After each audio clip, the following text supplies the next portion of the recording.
반갑습니다. 청춘부동산입니다. 제가 계속 안 좋은 이야기만 좀 전해드리고 있는데 현재 경제 상황이 좀 그렇습니다. 2018년부터 제가 예상했던 그 방향대로 계속적으로 흘러가고 있고요. 그래서 제가 달러를 사라, 그래서 자산을 보호하라고 말씀을 드리고 있죠. 주식도 폭락하고 있고요. 부동산도 좀 우울한 그런 상황이 이어지고 있습니다. 달러라는 안전자산을 통해서 자산을 방어할 수가 있고요. 그래서 조금이나마 여러분들의 자산 형성에 좀 도움이 되길 기도하겠습니다. 그럼 내년에도 왜 경제가 더 어려워지고 환율이 급등하는지 설명드리겠습니다.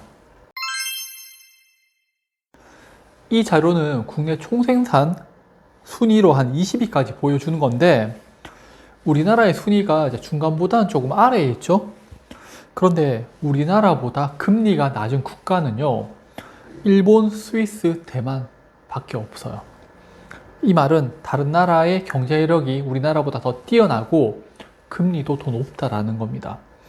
그러면은 우리나라에 있는 자산이 해외로 유출하기가 더 쉬워지겠죠. 개인 투자자들도 다 미국 주식에 투자하는데 해외 투자자들이 굳이 우리나라에 투자할 필요가 없겠죠. 조금씩 자금이 이탈되고 있다고 보셔야 되세요. 그러다 보니까 환율은 계속 급등을 하는 겁니다. 2달 전에 1,400원을 뉴 노멀 시대라는 이야기가 나왔었는데 이제 1,500원을 목전에 두고 있습니다. 여기까지는 다들 아시는 내용을 제가 설명을 드렸고요. 그런데 오늘 한국은행에서 또 심각한 이야기를 했습니다. 내년에 기준금리를 경제 상황 변화에 맞춰 추가적으로 인하할 것이라고 합니다. 현재 우리나라 경제의 가장 큰 문제는 환율 상승으로 인해서 수입 물가가 급등을 하고요. 또 중국의 저렴한 제품 수입으로 인해서 기업들이 비용은 많이 드는데 이 비용을 제품에 전이를 못하고 있는 거죠. 제품에 전이하는 순간 중국 제품들로 인해서 가격 경쟁력이 떨어지니까요. 여기에 또다시 돈을 풀어가지고 경제를 살리겠다, 인플레이션을 일으키겠다라는 겁니다. 지난 수십 년간 실패한 금융정책을 가지고 와서 또다시 돈을 풀겠다는 건데 내수 경제를 망치는 주범이죠.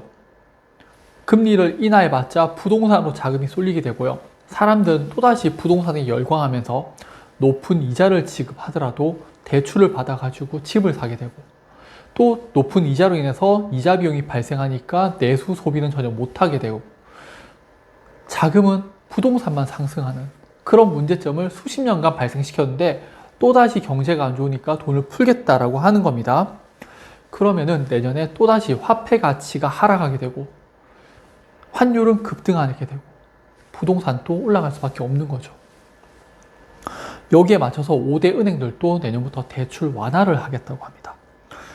원화를 풀어서 대한민국의 가치를 하락시키겠다는 거죠. 그래서 제가 계속 달러 매수하세요라고 이야기 드리는 겁니다. 달러는 꾸준하게 상승할 수밖에 없다고 저는 생각돼요. 그리고 괜찮은 입지에 부동산도 매수하세요라고 말씀드리는데 부동산에 관해서는 제가 연말에 다시 영상을 만들어서 올리겠습니다. 그리고 내년에 왜 환율이 또 급등하냐면요, 돈을 풀어서. 네, 그것도 있어요. 하지만은 이거 보세요. 무역 수지입니다. 2022년 들어서 무역 수지가 적자가 되었다가 2023년 여름부터 다시 무역 수지가 흑자로 전환됩니다. 윤석열 정부에서 계속 무역 흑자를 이어오고 있죠. 무역 흑자라는 거는 해외에서 달러를 벌어들인다는 건데 우리나라 외환 보유고를 보면은 무역 흑자를 기록한 시점에도 외환 보유고는 증가하지 않고 있죠. 그렇다면은 무역보다 금융시장에서 자금이 빠지고 있다고 봐야 하지 않을까요? 대표적으로 생각해 볼 수가 있는 게 우리나라에 투자한 외국인들의 자금 이탈 또는 미국의 고금리로 인해서 이자 비용 지급 등을 예상해 볼 수가 있겠죠. 자, 첫 번째든 두 번째든 우리나라에서 달러가 지속적으로 빠져나가고 있습니다. 많은 사람들이 잘못 알고 있는 게 있는데 바로 미국의 고금리예요. 2013년에 투자자들이 미국의 금리 인하를 예상하면서 미국채에다 투자를 많이 했었죠. 결국 금리 인하에 투자를 했는 건데 실제적으로 미국의 금리가 지속적으로 상승하면서 실리콘밸리 은행이 파산하는 그런 사태가 발생을 했습니다. 지금 또 마찬가지라고 생각이 들어요. 미국이 금리 인하를 하고 있고 내년에도 금리를 한 2번 정도 더 인하를 할 건데 트럼프의 관세 정책 때문에 미국채 10년물 금리는 다시 상승하면서 고금리를 유지하고 있죠. 자, 전 세계에서 달러는 점점점 말라가는 겁니다. 신용 경색이 곧 있으면 나타날 수 있어요. 그리고 더 큰 문제가 있습니다. 바로 천연가스인데 최근에 다시 급등하고 있어요. 계절적인 요인일 수도 있지만요. 러시아와 우크라이나의 전쟁이 지속되고 있고 최근에 러시아 본토에 대한 테러라든지 공격이 지속되고 있죠. 지정학적 리스크로 인해서 천연가스 가격이 저는 오른다고 보고 있어요. 그럼 천연가스 가격 상승과 함께 환율 급등까지 오면서 수입 물가가 상승을 하게 되겠죠. 기업들은 수입 물가 상승으로 제품 가격에 전이를 해야 되는데 또 중국 제품 때문에 쉽지 않은 그런 상황이고 그러면 내년으로 넘어갈수록 기업들의 실적은 나빠지고 경제는 하락하게 되고 물가는 상승하게 되는 스태그플레이션이 올 수 있는 그런 상황입니다. 현재 우리나라의 문제를요 10년 전에 경험한 국가가 있죠. 바로 브라질입니다.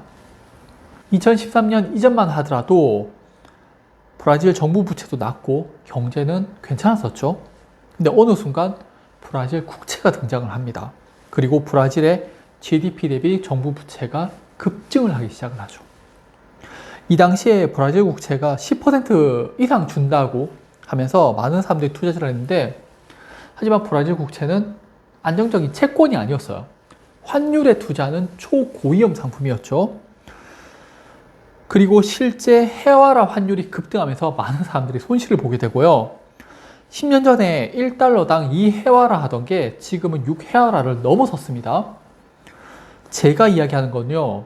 우리나라의 경제가 어렵고 기업 부채가 증가하고 이를 충당하기 위해서 정부 부채가 또다시 상승을 하고 있죠. 우리나라 환율도 이렇게 되지 말라는 법이 없는 거예요. 문제가 발생할 수 있는 겁니다. 우리나라의 환율은 지난 10년간 약 40% 상승을 했습니다. 브라질의 헤아라보다는 낮은 상승을 보였었죠. 그런데 다른 게 있어요. 브라질의 가계부채는 낮고요. 우리나라는 높아요. 우리나라는 부동산에 대한 대출을 많이 하고 있었죠. 그래서 브라질 같은 경우에는 고금리 정책을 내세워서 물가를 잡기 위해 노력을 하지만은 우리나라는 물가가 상승하게 되면은 금리 인상이 쉽지 않습니다. 부동산 줄줄이 다 터진단 말이에요. 그래서 금리 인상을 하지 못하게 되고 계속 정부에서는 돈을 풀어가지고 부동산을 살리는 정책 쪽으로 나가고 있는 거죠. 결국 시간이 지나게 되면 원화는 계속 풀리게 되고요. 화폐 가치는 하락을 하게 되고 투자자들은 원화보다는 달러나 금 같은 인플레이션을 방어할 수 있는 그런 해치 수단을 찾게 될 겁니다. 네, 그래서 내년에 계속적으로 경제는 안 좋고 돈이 계속 풀리면서 환율은 급등하는 상황이 나올 거라고 보고 있습니다. 네, 그럼 오늘 영상 또 봐주셔서 감사하고요. 또 제 영상이 여러분들 자산에 큰 도움이 좀 되었으면 좋겠습니다. 네, 감사합니다.